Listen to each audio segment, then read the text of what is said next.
It's the call up from the Arizona Fall League, at least on my end. Jack, you're in Indy. I've seen a couple Indy players, so I'm excited to talk about that. I'm Aram Layton. We are going to be talking about just everything that I have seen over the last week or so. And then also our last several days would be more accurate. And then also kind of tease what we have ahead because I'm excited to get some more sound and conversations. The second we're done with this conversation, Jack, I'm heading out to a couple more games, going to sit down with a couple of players and get some of those interviews that we promised. Jack, you've been keeping up with the box scores and my Twitter feed. How's the Arizona Fall League looked from afar? Yeah, it looks great. It looks sunny. It looks nice. It looks warm. It is, 54 degrees in Indy, which is seasonably warm today. Wow. I would much rather be at Camelback Ranch watching baseball. I would much rather be in Mesa. Where have you seen games so far? So you've been to the White Sox and Dodgers complex at Camelback.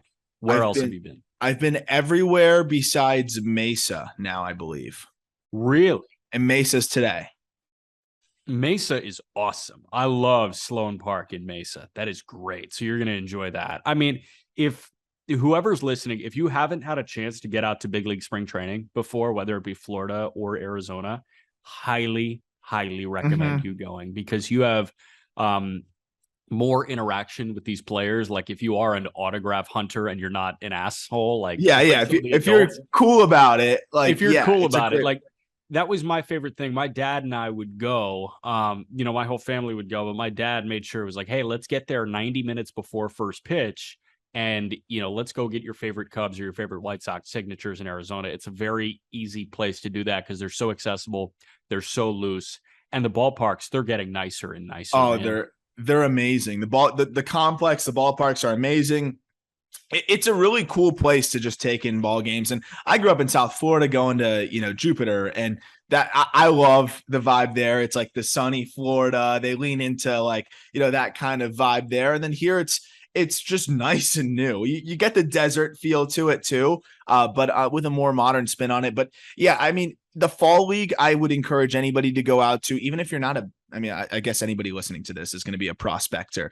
But I was going to say, even if you're not the biggest of prospect followers, it's just good baseball, and you can go down to the first row and take it all in. And again, the accessibility is crazy. I mean, Jason Dominguez is talking to kids in the on deck circle. It's just something that you don't really get to see in baseball. It's still high level, it's still intense, but it's also laid back. I don't know how they balance the two, but the Fall League has found a way to do it. Yeah, so the way that I think people should view the Fall League is the same way that people should view the Cape Cod Baseball League. Yeah. Cape Cod, you've got the best college baseball players in America playing on like high school fields pretty much. And you can go, post up a lawn chair and sit right off the chain link backstop and watch a kid throw 98 miles an hour, which is such a unique experience. The Arizona Fall League, if you get out there, I mean, Jordan Walker has the most prodigious power in all of minor league baseball, and you can sit there and watch him. And the thing is, if you don't know who a Tyler Hardman is, or you don't know who a Mason Hour is, you can still go and say, wow, that kid's really good. I bet there's something written up about him. And chances are, yes, like you Google his name and it's like, oh, this is the number 10 prospect in the Rays system, that type of thing. And that was the really fun thing for me is, I'm up in the first row, and as we kind of segue into Jordan Walker specifically, because that's what I want to start with, is you're sitting in the first row, you move down. I was just trying to get video up there through the net. And again, you can follow along on my Twitter at ArmLayton8 to catch those videos. And, the people around me, some are fans that are very knowledgeable of who everybody is. And a lot are just people that like baseball and are taking it in, telling me stories about watching Aaron Judge play out here and, watching Evan Longoria or whoever else, play out there. And, just asking me, why are you filming this guy so much? What's the deal? I was like, well, first of all, look at him. Second of all, just giving them the lowdown. And that's the coolest thing is as I'm talking about this, I'm realizing, you're watching in any given game, several MLB All-Stars, potentially MVP candidates. And you never know, maybe even a Hall of Famer or two from this group of all the games I've seen. I think Trout and Harper were on the same Arizona Fall League team. Yeah, I believe so. Once upon a time. It's unbelievable. And I mean, I think the way we look at this Jordan Walker, Mason Wynn, like that whole team as well, it is just another example of that. But I want to lead off with Walker because Walker's a guy who I've watched. I can't imagine how many hours of video and diving into the data and just continuing to watch and watch and watch because one, he's so much fun. Two, he's one of the best prospects in baseball. And three, you just never know what he's going to do. Meaning, like, he might hit one 460. He might end up hitting a triple and you see the speed and it's like, whoa, people forget how fast this guy is, which, by the way, he stole third yesterday. But what really impresses me with Walker is the way he commands his at-bats. I mean, this guy looks like a big leaguer already. You rarely see him take ridiculously bad swings. You rarely see him chase. The only thing that stood out to me during the regular season was the good sliders. That's where you would see him sometimes not quite find a way to make the adjustment. I watched him line a shot right back up the middle on a slider from Sandy Gaston, who, is not great command wise, but the stuff is good. It was a slider that was breaking away from him. He stayed back and drove it back up the box. You could see a concerted effort to stay on the baseball more, which was my concern. And there's a backside double that I know you saw on my Twitter, Jack, that just really stood out to me. He took a fastball middle away, let it travel, and went the other way into right center. And it was just such a beautiful swing. I talked to some players, both on his team and not on his team after the game, not on recording, just briefly in passing conversation. And it's pretty unanimous that Jordan Walker is the most impressive guy out here. Everybody comes away like, oh, that's a guy I'm going to talk about for a long time, saying, oh, yeah, I played with Walker back then. Or, oh, yeah, I remember seeing Walker, in the fall league. He's that guy for this league, and there's no doubt about it. I've mentioned this a couple of times, but guys that corner infielders are scared of, what I mean?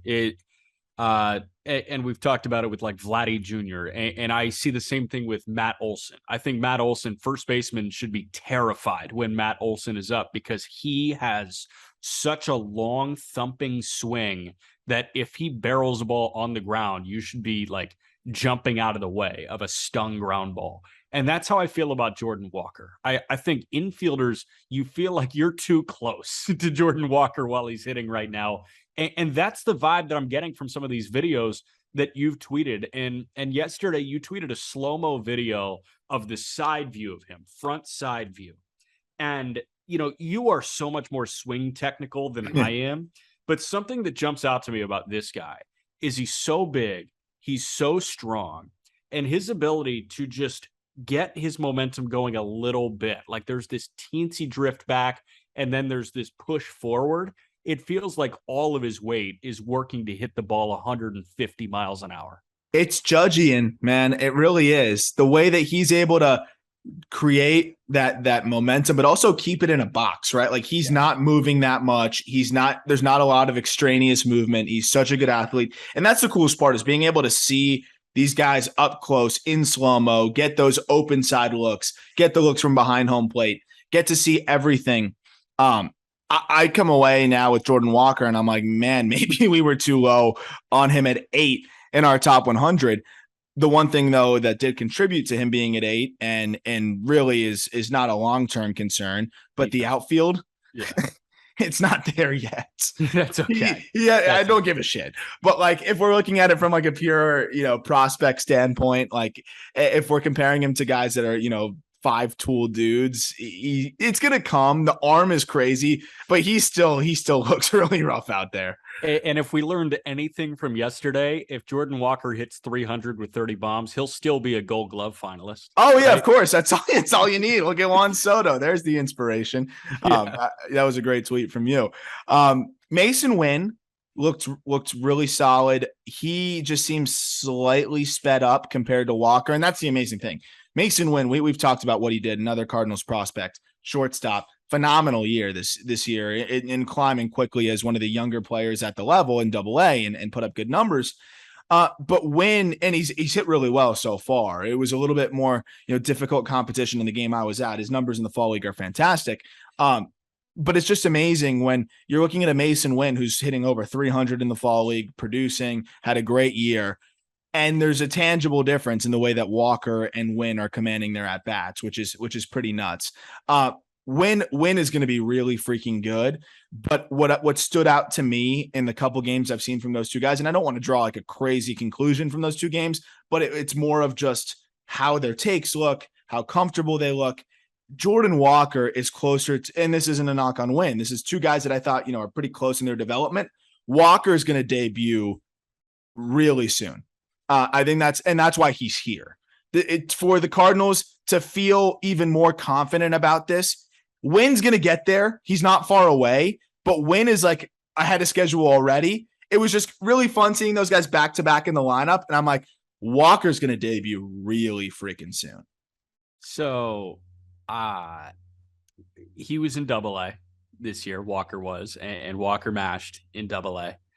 Is this like elevated AA? Like, is this the stop between double and triple, and he gets a cup of coffee in triple, and then, you know what? It's time, man.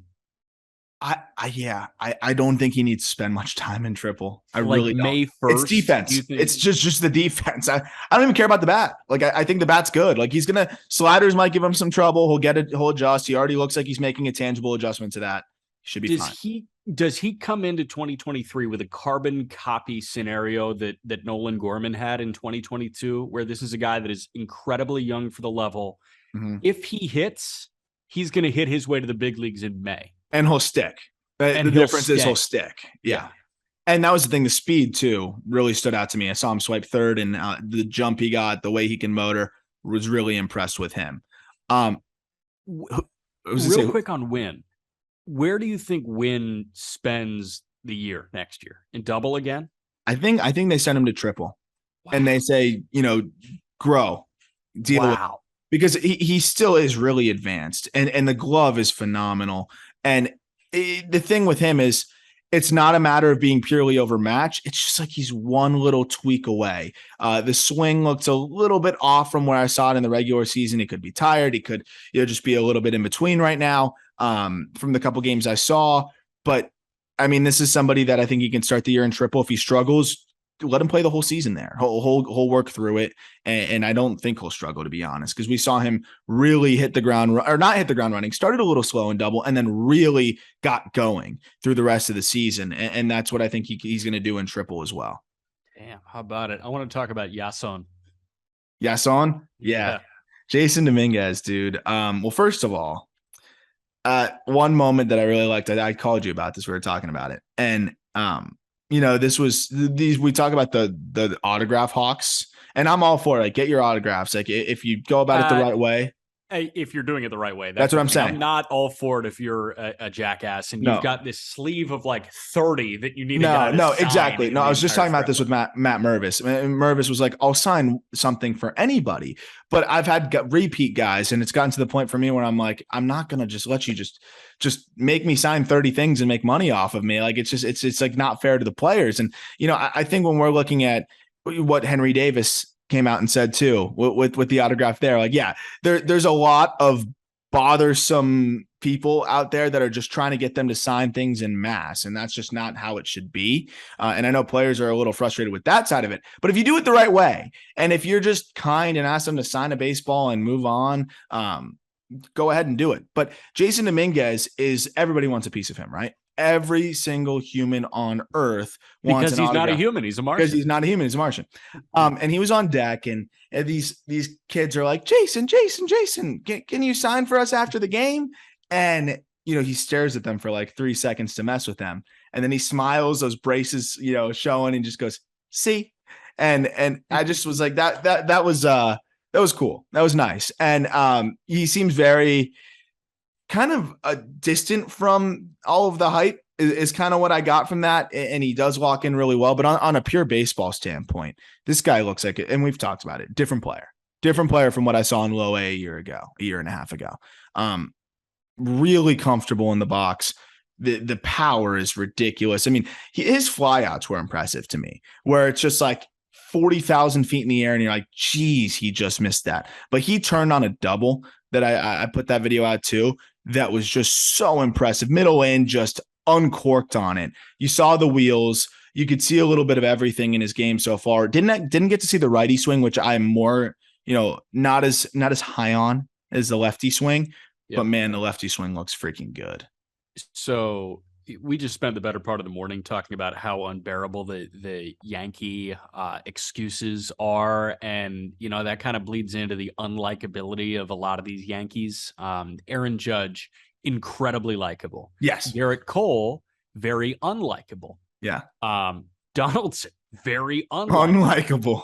Yeah. Here's the thing about a lot of these young Yankees, though, and Yankee fans are the ones that really hurt the Yankee case, because if you look at each individual in a vacuum, I love what Oswaldo Cabrera does. Oh, he's awesome. I love what Peraza does. Mm-hmm. Huge fan, obviously, of Nestor Cortez.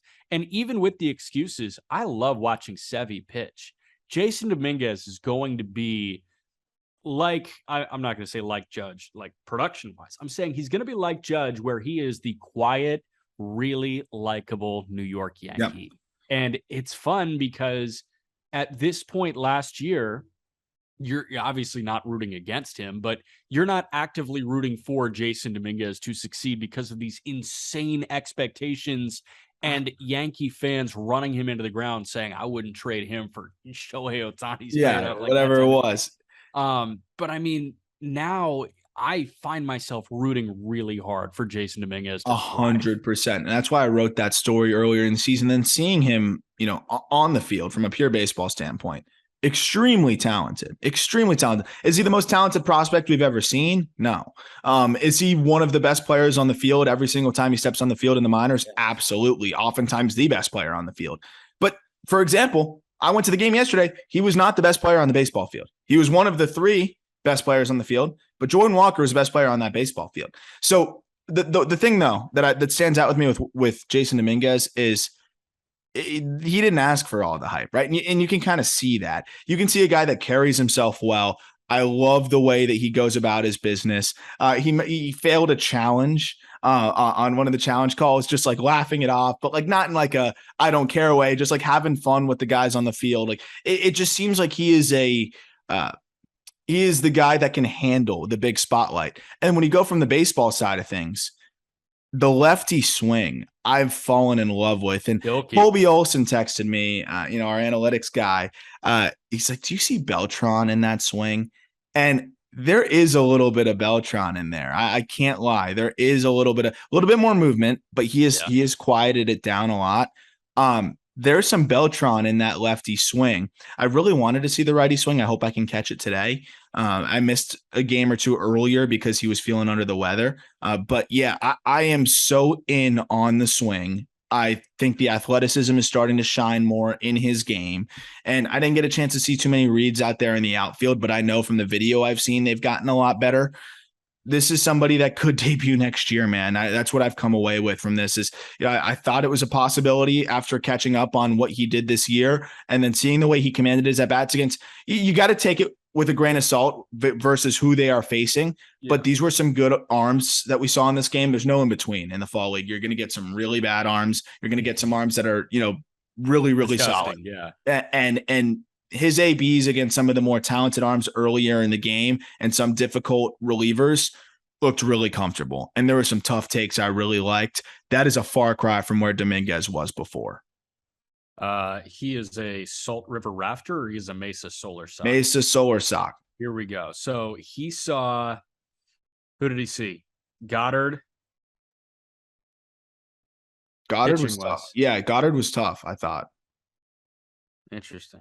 Yeah, Jackson Goddard, 25-year-old. Who started this game? Chad Patrick? I've never heard of him. He was not easy either.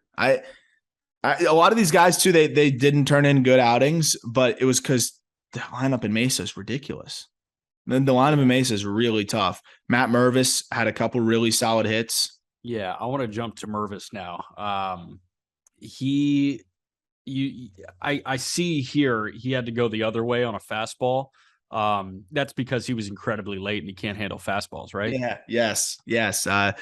Word on the street is Matt Mervis can't hit fastballs. Which is funny because if you look at it, the write-up on just baseball.com, Matt Mervis had a 1,100 OPS against fastballs this season. He's played 150 games this year. He is a little bit fatigued, and he is still producing. like still legitimately producing at a high level. Mervis said it best. He said, I had a day off yesterday and I woke up and still felt crappy. Like he's just tired. He's tired. Like, and they all are. A lot of these guys are, because a lot of these guys have not played nearly this many games. And Mervis is staying locked in. His at bats look really good.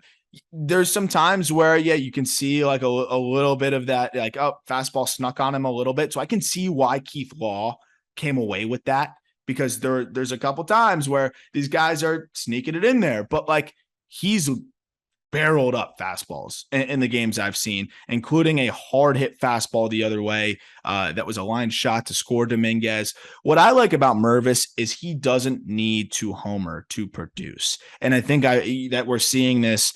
We've seen it all year. In the fall league, in the early parts, it was home runs that have really, were leading the way for him. But in the several games I've seen, it's been base hits the other way. It's been base hits up the middle.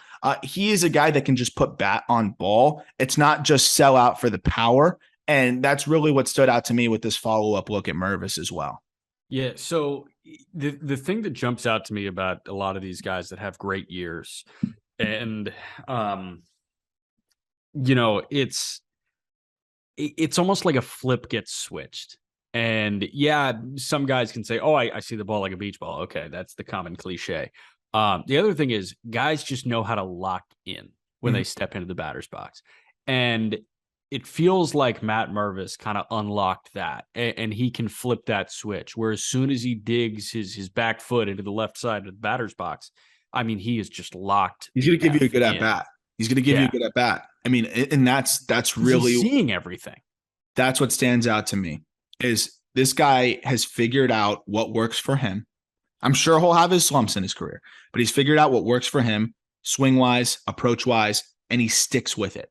And that's the thing is we'll talk to him in a few weeks, and you'll get to hear a little bit more from him on this stuff. But that was a big thing for him. It's just not overanalyzing, finding what works and sticking with it. And you're seeing that even here in the fall league. A guy that hit 40 home runs now on this year is still going the other way for base hits in the first inning of game 150. And that's what really stands out to me, is that ability to lock in, which actually segues me to somebody that I really want to sing the praises for, Jack. And I think you're going to like this one, because I have been hard on this guy. I think you're going to know where I'm going with this one. I've been as hard on this guy as any prospect, I think, in baseball. Who do you think I'm going to be talking about in a second here? Hitter? Yep. I don't know. Austin Martin. Yeah. So take Austin Martin's numbers with a grain of salt, because this is the thing about Austin Martin. He will pulverize, or I wouldn't even say pulverize. It's the wrong word. He will outclass any lower level pitching. We knew that. We knew that. He was a double-A hitter when he was at Vandy. Yes, correct. But the problem is he is the level, like he was exactly what he is now when he was at Vandy, basically. He hasn't gotten much better. But I do see a different Austin Martin at the plate. And you look at the numbers, of course, hitting 474 through the first 10 games or so. But what really stands out to me with Martin is there's more bat speed there. He's made some slight adjustments with his setup that I think have allowed him to tap into a little bit more juice. And, he's a guy that you really appreciate the gamer that he is when you see him in person. When I'm watching clips and when I'm sorting through hundreds of at-bats in which I'm only seeing pitch, swing, and then maybe a little bit of him running, whatever, I don't get to see all the little things that Austin Martin does. Yeah. And Austin Martin does all the little things. That said, I stand by a lot of my concerns in regards to where he was previously ranked as a prospect, and that's all I was getting at. I always thought Austin Martin was going to be a big leaguer. How good of a big leaguer. That's still out. I think that's still out to be decided here. Yeah. But there's one play that stands like just far and away from me that really stood out to me with Austin Martin. And I think this is what's going to allow him to always squeeze out a little extra value for his team and always give you a little bit more and just contribute more than to what you're going to see in the box score. This guy took 95 to the ribs. He goes down for like a 5-10 second count. He gets up, goes to first base. He's just, feeling it. You could tell. First pitch, swipe second base. Just goes. And I'm like, that is, I just love that. And that's what he's been doing all fall, like stealing bases, grinding out at bats, getting on base. He struck out 2 times only so far in 40 something plate appearances. He's a grinder. It's just how much value can he provide with the stick is the question. And I think he's, improved in that regard against this lesser competition. I don't know if we're going to fully have that answer though, Jack, until we see him in double or triple A again next season. Yeah, I think he's going to start again in double, which is tough for him. Yeah, I don't have any takeaways on Austin Martin personally. Like I saw the video of him getting 95 to the ribs and going. So like I appreciate the grinder mentality. I appreciate the, hustler mentality, but sub 700 OPS this year really hurts. Yep. And he's got to correct that. And the fall league is a nice start. How do you parlay that into the 2023 minor league season? I think is a massive, massive question. I want to move you to Sable because that's a guy that I really liked, Blake Sable. You go first. You saw him at a grand slam, man. I mean, so his power output was great. And this is a guy who was menacing out on the Cape when I saw him. And he was a USC guy, just a big catcher, corner outfielder. He's still a catcher, corner outfielder. And I think the Pirates have something really good here with Sable and Endy Rodriguez. They're so mobile. And you've got Sable, you've got Endy, and you can play Endy at second base. You can play Endy in left field. You can play Sable in one of the corners and have Henry Davis catch. Like, that's the long-term outlook here. But Blake Sable is a big league hitter. He was good in Altoona. He got to Indy and turned into a really good AAA outing. And tell you what, man, I mean, that grand slam in the fall league, like I've seen a lot of batted balls look like that from Blake Sable already. And I've only, seen him in person for about a month. Dude, he hits the ball hard. I was really impressed, but I was expecting more of like the long swing, hope he catches it out front or hope he catches a hanger, that kind of power. He's a good hitter. He's a pretty good hitter. That was what stood out to me. 6'4", he's long, and I was expecting the swing to be long. It's not that long. I really think this is a big league piece here. Like you said, he hits lefties competently, but I see a platoon guy here, a guy that, and he's going to get the bulkier part of the platoon.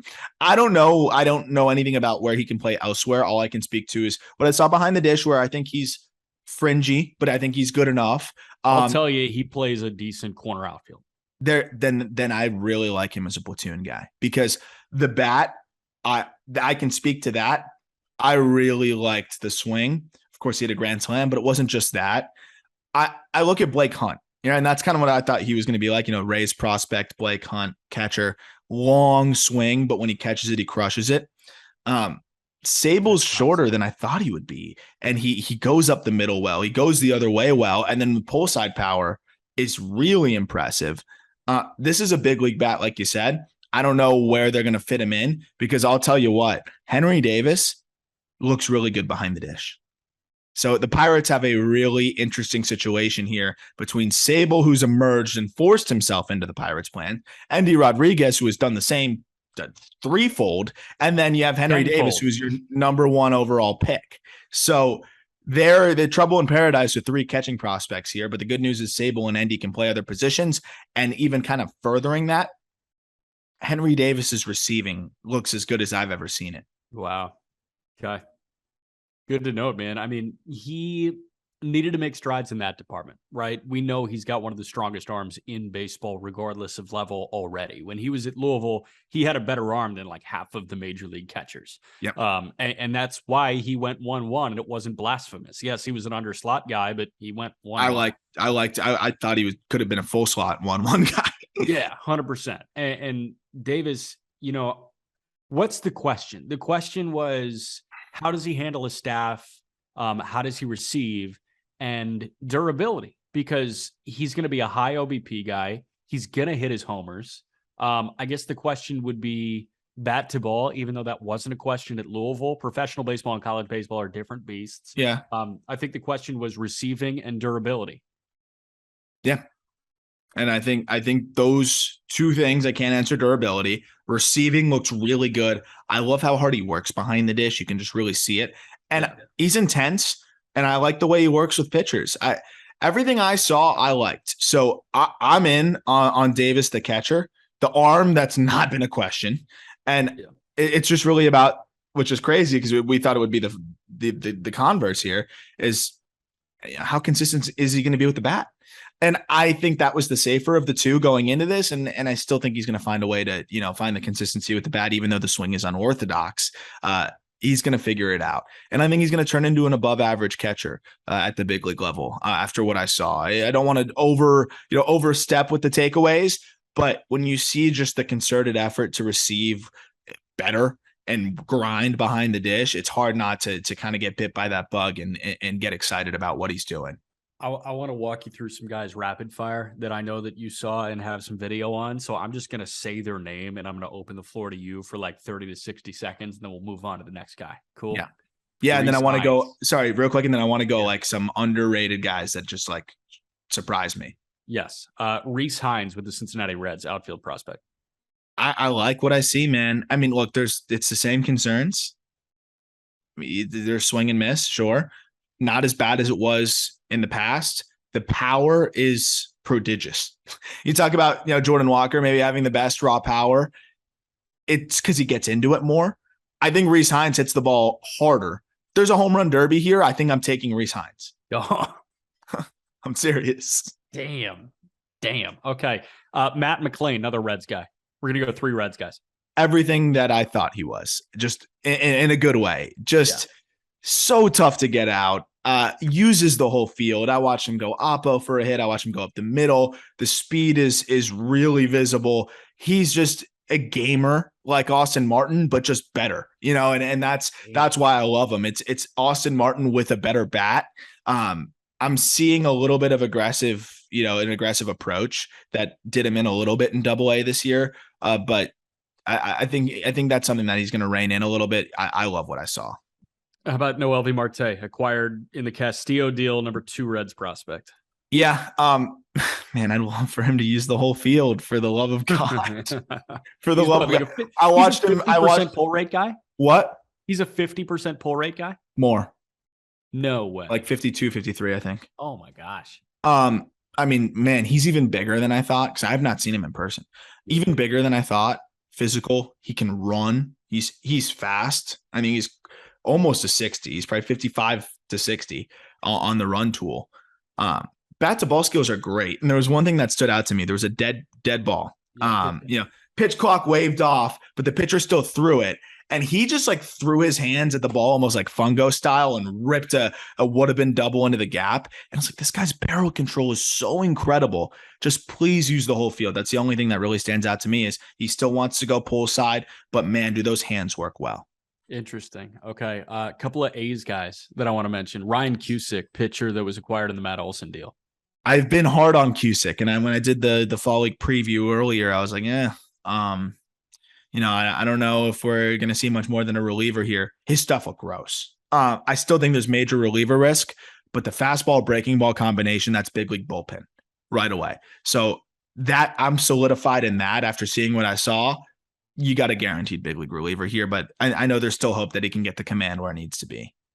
Baseball world's going to find out about Lawrence Butler very, very soon.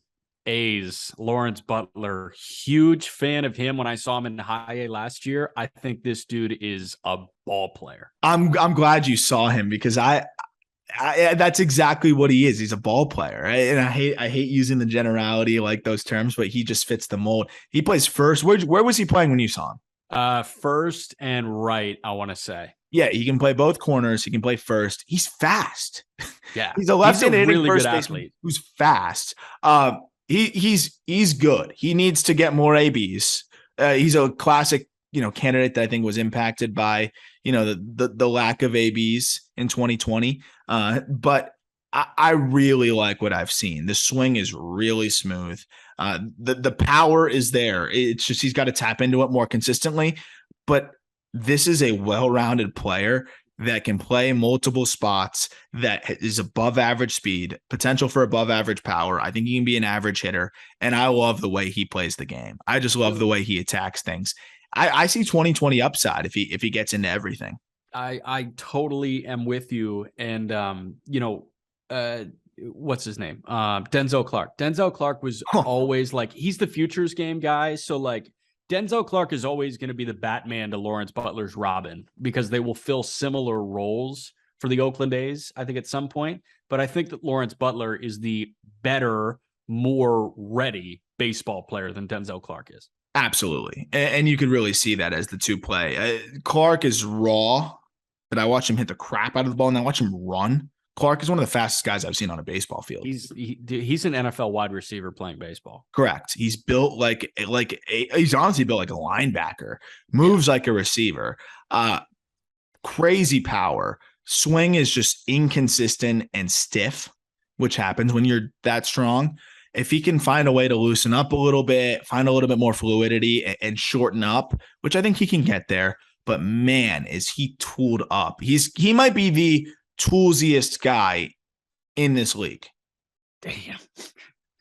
That's high praise when you got Jason Dominguez in the league. I know. I would take him in a race against Jason. I really would. Wow, that's crazy. And then one more guy that I want to ask you about, because we've already talked about him when we did the Brewers top 10, but Jefferson Carroll, I think, is continuing to sell you. Oh my gosh, he's a top 100 prospect. I wish we could rewrite it. He's a top 100 prospect. I don't even think his numbers are that good. I haven't checked the numbers out here. They're probably not great. He's one of the youngest guys out here. But my goodness, is he a good catcher? He's thrown. Go ahead. 8 games so far. Caro is hitting 222 with a 640 OPS. Yeah. Numbers aren't that great. Whatever. I like what I've seen from the ABs. I really do. The only thing with him is this. He is the classic above average young hitter thing. He just turned 20 like a week ago, I think. They think they can hit everything, so they try to hit everything. And I'm not saying chase sliders in the dirt. I'm saying 1-0 fastball on the outer black. Why are you swinging at that for a ground ball to shortstop? It's some of those where it's like just learning when to just take those pitchers' pitches, learning when you don't need to, slightly expand the zone unless you really have to. There's a lot of hitters counts that he's relinquishing because he just wants to swing a lot, but he's got great bat to ball skills. He's got above average power. But what really has stood out to me is behind the dish. Great receiver. Really good at limiting the run game, throwing from his knees. I think he's thrown out 8 of the first 15 attempted base stealers out here, and that's with the bigger bags. He looks so good back there. And this looks like a really well-rounded catcher who's going to be an above-average bat, an above-average defender, and handles the staff well. That's one of the better catchers in baseball if he continues on this track. Yeah, would-be base stealers are 7 for 15 against Jefferson Carroll so far. Yeah, so he's thrown out 8 out of 15. Wow. Yeah. And I'm watching it firsthand. I mean, it is unbelievable how quick he is catch and throw wise, and the athleticism to throw from his knees. He is a really good catcher, and he's going to be an above average hitter. 780 OPS this year between low and high A. Got better at high A as a 19-year-old. Yeah, 860 OPS in 20 games in high A as a 19-year-old. That's pretty freaking good. Underrated guys that you saw. What do you like? Ronny Simon, Rays. I don't know how familiar you are with Ronny. I don't know if you saw much of him. Don't know that name. 25 pumps this year. I don't know. I don't remember what levels, if you could dig that up. But this dude's small. He's like 5'10", 160 pounds. Maybe he's put on a little bit more weight. So maybe he's 170. He is really interesting. Switch hitter. He can motor. His defense is good up the middle. And there's a lot of power there for a compact frame. He's only 22. He has barreled some baseballs that come off his bat, and I like double take. Like, that was Ronny Simon. He hits the ball really, really hard. 90th percentile exit velo of almost 103 miles an hour this year. He has hit balls over 430, 440 feet for how compact he is. That's really impressive. And you're seeing all the other tools kind of make their way into the game as well. Aggressive approach did him in this year.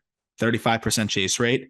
Seems much more under control in the fall league. And even with that high chase rate, didn't strike out that much. I think that's really why his OPS was lower, because he slugged. He hit for a decent average, just didn't walk whatsoever. Ronny Simon is going to be one of my favorite breakout candidates, I think, for next year. This dude has a wild MILB page.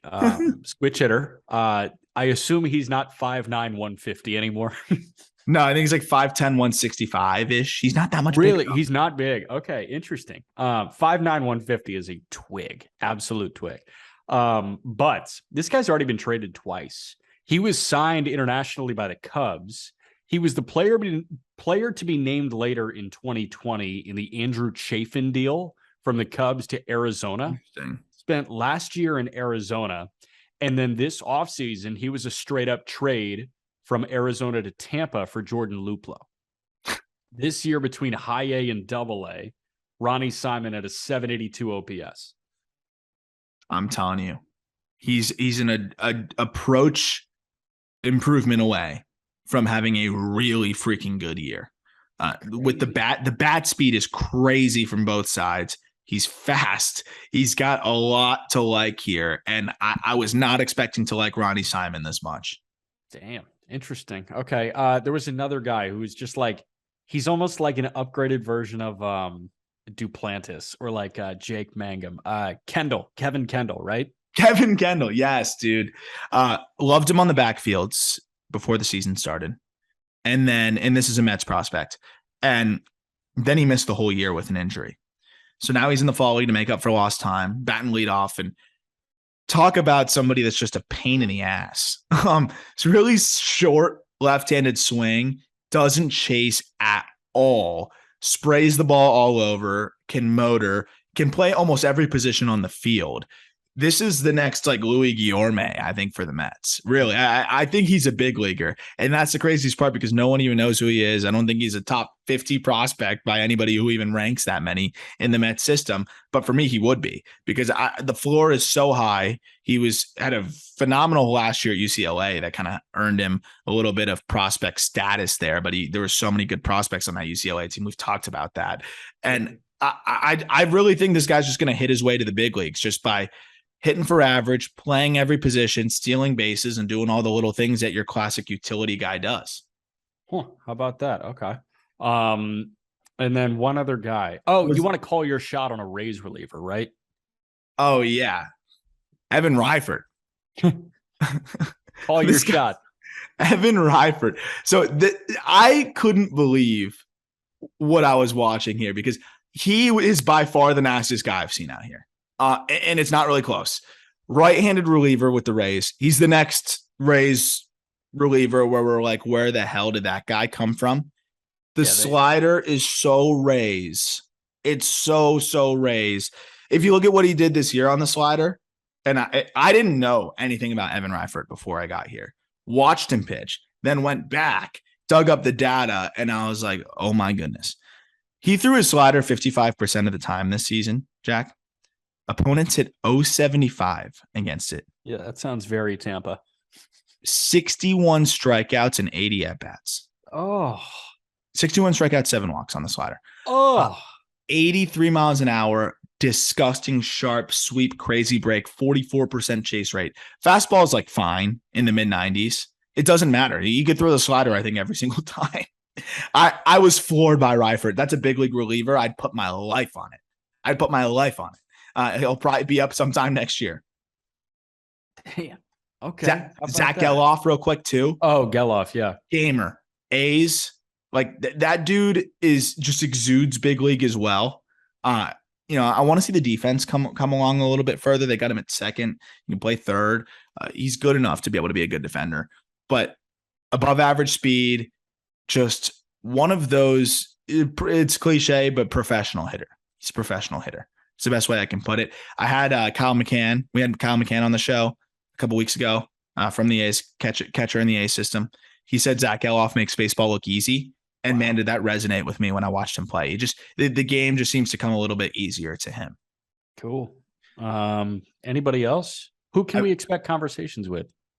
I'm hoping to talk to Geloff in about 45 minutes here. So trying to lock him down, talk to him a little bit about what he's been doing. On the pitching side, real quick, Bailey Horn might try to grab him for a second. Bailey Horn, Cubs prospect, has been spectacular out here. Nine innings, no runs. Horn looks really good. Command has looked much, much better. And I really liked what I saw from Colin Palouse, right-handed pitching prospect with the A's. He was fantastic yesterday as well. But in terms of who we can speak to, really would like to get to Geloff, talk to him a little bit, hoping that I can talk to Lawrence Butler a little bit, and then Nick Gonzalez, maybe a few others. We'll see who's accessible today on the field, but looking forward to catching up with some of these guys. Love that, man. Hey, how about this tweet?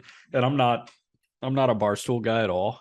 Just to wrap up something fun for you. I'm not a Barstool guy at all, but Big Cat I think is hilarious. He's the best. Big Cat tweeted this. Not prospect related, just if you guys, want something to quell your off day of the ALCS. I have a fix for the MLB playoffs after the Yankees got absolutely screwed last night. 27 outs, no fielders. Team with the higher average exit velocity after 27 strikeouts wins. How the game should really be played. Thank you for that. Yeah, I feel really bad for the Yankees between the roof and the low exit velo homers. They just got screwed. Yes. That's a great tweet. Stay tuned.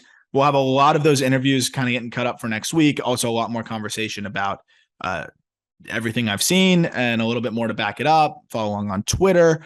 And we'll have more long form interviews as well with these guys coming up in the next few weeks also, as some of them I've been able to catch up with and talk to. And I'm like, man, I actually want to talk to you for more than 5 minutes.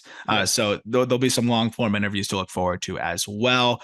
Jack, thank you as always for walking through the fall league with me. And I'm pumped to wrap up this final day here.